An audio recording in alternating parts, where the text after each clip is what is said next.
नमस्कार दोस्तों। तुर्की और इजराइल का रिश्ता जो है वो अच्छा नहीं चल रहा है। दोनों देशों के बीच जंग की संभावनाएं बन रही है और ये जंग की संभावनाएं इसलिए बन रही है क्योंकि दोनों देश जो है वो अभी बातों बातों में जुबानी जंग कर रहे हैं। इजराइल और तुर्की का जो रिश्ता खराब होने के पीछे रीजन है वो है गाजा पट्टी। गाजा पट्टी जहां इजराइल ने 73,000 से अधिक लोगों को मार गिराया है। गाजा पट्टी को खंडहर बना दिया। पूरा का पूरा लोग वहां से पलायन कर गए। वहां लोग अब नहीं रहते हैं और जो रह रहे हैं वो भूखमरी के शिकार हैं।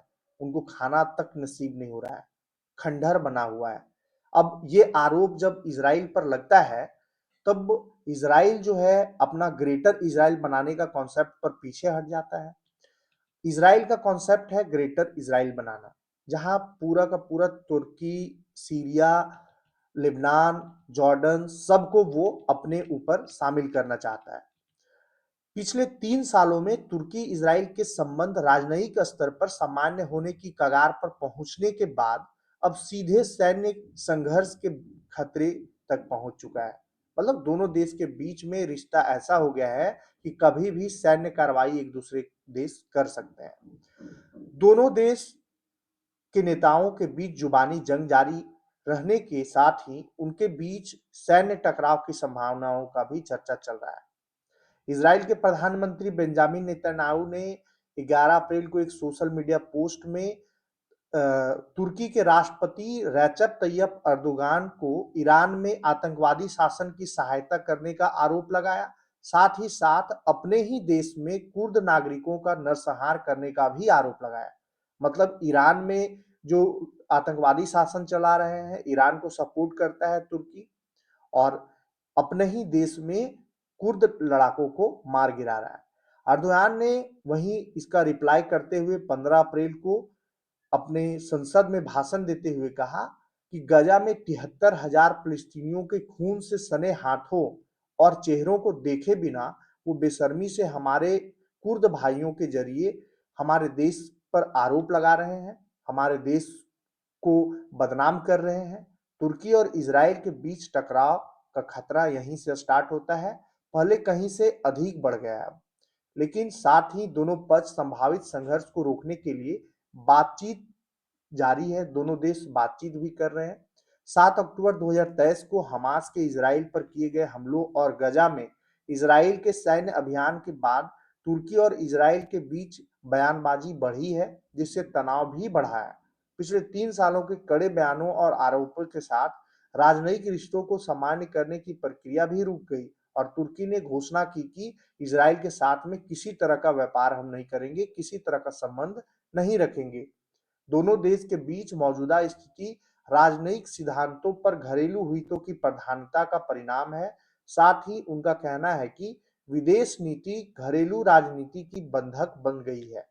उन्होंने कहा कि तनाव में यह बढ़ोतरी, टकराव का लहजा और जुबानी जंग वास्तव में दोनों पक्षों को घरेलू राजनीति को हवा दे रही है। नेतन्याहू एक सख्त और टकरावपूर्ण छवि पेश करके घरेलू राजनीति में अपनी स्थिति मजबूत करना चाहते हैं, मजबूत कर रहे हैं, और तुर्की के मोर्चे पर यह स्थिति क्षेत्रीय नेतृत्व के दावों से भी जुड़ी हुई है। तुर्की और इजराइल एक दूसरे को इस क्षेत्र के हालत को अस्थिर करने वाले के रूप में देखते हैं। हालिया संबंधों के बारे में वो आगे कहते हैं कि हम हमेशा तुर्की इजराइल संबंधों को शीतकालीन शांति के रूप में वर्णित करते हैं, लेकिन यह शीतकालीन प्रतिद्वंदी देखा जा रहा है।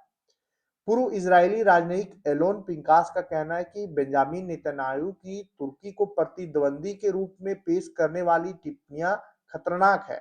इस तरह की बयानबाजी बहुत खतरनाक है, खासकर तब जब अर्दोयान भड़काऊ टिप्पणियों के साथ जवाब देते हैं और स्थिति को और खराब कर देते हैं। लंदन के सेंट जॉर्ज विश्वविद्यालय में अंतर्राष्ट्रीय संबंधों के प्रोफेसर अमनोन आरान का भी कहना है कि जुबानी विवाद ज्यादातर घरेलू भरपाई के लिए होता है। उनका कहना है कि तुर्की और अर्दोयान के दृष्टिकोण से इस कठोर भाषा का मकसद उनकी जस्टिस एंड डेवलपमेंट पार्टी के समर्थकों को खुश रखना है। यह ठीक उसी तरह है जैसे नेतन्याहू इसी तरह के लहजे का इस्तेमाल करके दूर दक्षिणपंथी समर्थकों के बीच समर्थन हासिल करने और अपनी स्थिति मजबूत करने की कोशिश करते हैं। दोनों देशों के बीच रिश्ते 2010 से 2016 के बीच हुए मावी मरमारा संकट के बाद से अब तक के सबसे खराब दौर में जा रहा है। उन्होंने कहा, मेरी राय में नेतन्याहू और अर्दोआन दोनों ही इस तरह की बयानबाजी से बेहद गैर जिम्मेदाराना व्यवहार कर रहे हैं। इस तरह से बयानबाजी से दोनों देशों के बीच संघर्ष की संभावना और बढ़ सकती है।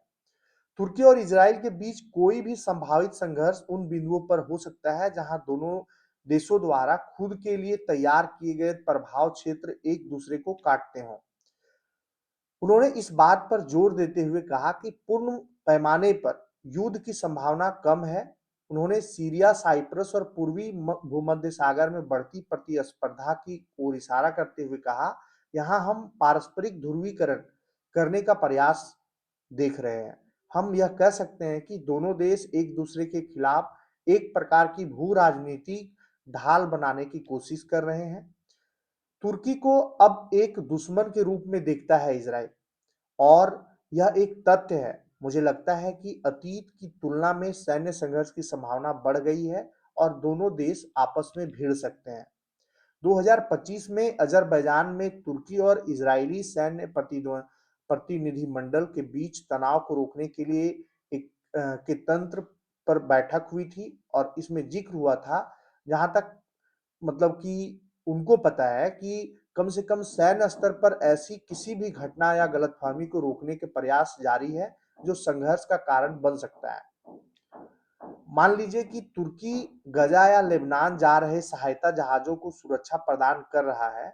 अगर इजरायली नौसेना के जहाज इस बेड़े से भिड़ने की कोशिश करते हैं और तुर्की के जहाज उन पर गोलीबारी करते हैं, तो इजराइल जवाबी कार्रवाई कर सकता है और एक सीमित युद्ध छिड़ सकता है, लेकिन मुझे नहीं लगता कि ऐसा होगा। और अगर ऐसा होता है तो दोनों देश जो है वो कहीं ना कहीं आमने सामने होंगे और सैन्य कार्रवाई दोनों देश कर सकते हैं एक दूसरे के ऊपर। और अगर ये सैन्य कार्रवाई करते हैं तो यह दृश्य जो है वो भयानक परिदृश्य होगा। मतलब कि दोनों देश वार में आ जाएंगे, सीधे सीधे वार में आ जाएंगे, और इस तरह से दोनों देशों के लिए नुकसान ही होगा। ईरान के खिलाफ अमेरिका इजराइल युद्ध शुरू होने से पहले 17 फरवरी को इजराइल के पूर्व प्रधानमंत्री नफ्ताली बेनेट ने दावा किया था कि तुर्की नया ईरान है। मतलब कि इजराइल जो है वो तुर्की को नहीं पसंद कर रहा है, वो तुर्की को ईरान मान रहा है। कहीं ना कहीं तुर्की से इसको खतरा महसूस हो रहा है। इसके बाद इसी तरह के लेख इजरायली और अंतर्राष्ट्रीय मीडिया में प्रकाशित हुए। बेंजामिन नेतन्याहू ने अपनी एक पोस्ट में तुर्की पर ईरान का समर्थन करने का आरोप लगाया।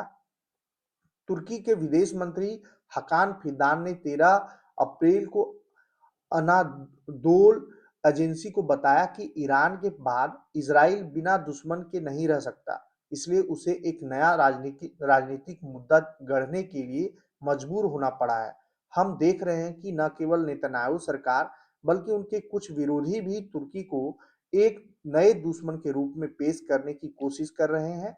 पूर्व राजनयिक एलोन पिंकास का भी यही कहना है कि ईरान के उलट तुर्की ने इजराइल को नष्ट करने की कसम नहीं खाई है और इजराइल के खिलाफ इस्तेमाल के लिए सैन्य परमाणु हथियार विकसित करने जैसा उसका कोई लक्ष्य नहीं है।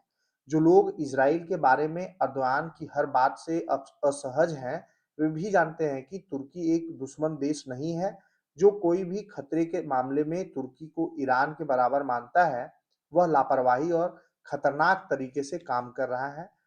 उनका कहना है कि मुझे ऐसा नहीं लगता कि यह कल्पना भी नहीं किया जाता। मुझे तो यह कल्पना भी नहीं होती कि इजरायली सरकारी अधिकारी सचमुच ऐसा मानते हैं, या उनका यह मतलब है कि तुर्की नेटो का सदस्य है, अमेरिका के साथ उसके मजबूत संबंध है और वह अपनी अधिकांश व्यापार यूरोपीय संघ के साथ करता है।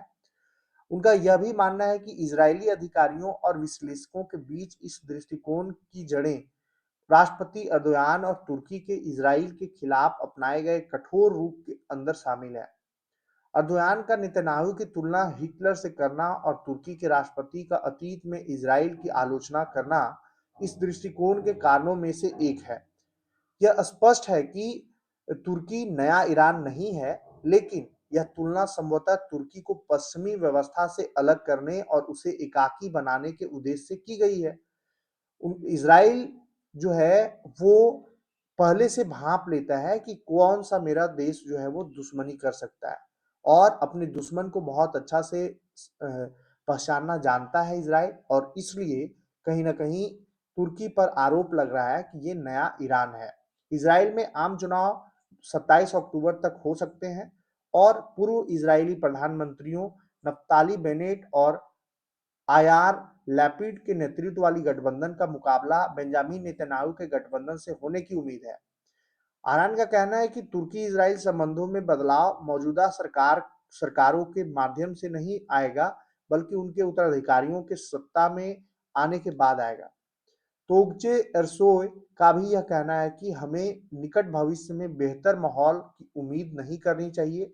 इतिहास में दोनों देशों के बीच संबंध कभी भी आदर्श नहीं रहे। इस बात का हवाला देते हुए उन्होंने वर्तमान स्थिति को एक दरार बताया। उन्होंने कहा तुर्की इजरायली संबंधों को दोबारा बनाने के रास्ते पर लाने के लिए एक नई सुरक्षा संरचना की जरूरत है। दूसरे शब्दों में कहें तो आपसी विश्वास को फिर से स्थापित करने की जरूरत है, और दोनों देश जो है अभी फिलहाल टकराव की स्थिति में बने हुए हैं और इजराइल जो है पूरी तरह से तुर्की को अपना दुश्मन मान चुका है, क्योंकि तुर्की को खतरा इजराइल को खतरा अगर अभी है तो तुर्की से ही है। धन्यवाद।